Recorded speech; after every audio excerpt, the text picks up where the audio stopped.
Hi, welcome back to Joe's Quickie Crafts. Alright, so today we are going to clean these walls. And we'll do these walls a little bit later on because we still have to sand those and that big old patch right there. I'm gonna go ahead and show you what I use to wipe down these walls.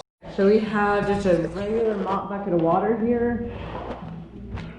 And it's about warm temperature. And then I use the green green, but you can use the yellow one too.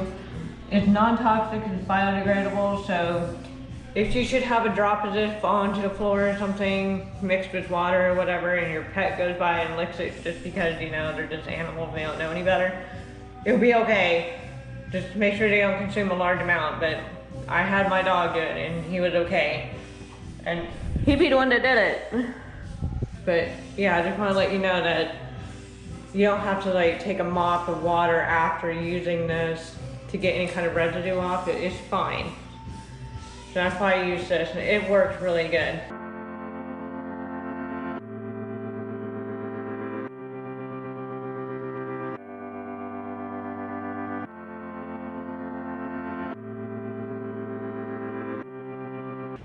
He's anxious to have his room back because this is also his room. Even though the little girl uses it as her bedroom, he likes to hang out in here and stare out that window when it's uncovered. So that's all you just do, it's just wipe the walls down. I'm gonna get the ladder in here and get up a little bit higher.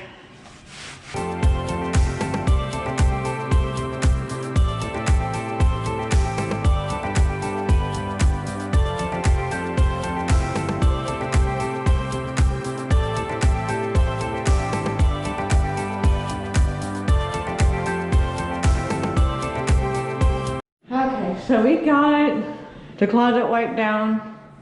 It's ready to get killed. I just gotta wait for all the water to get off the walls and dry before I do that because, you know, you just don't want to paint over a wet surface. But yeah, I'll go ahead and bring it back when we get ready to start killing. I'll probably just bring it back just for the killing of the corners and not rollering because he wants to watch me roll. It's really boring. I hate rollering paint.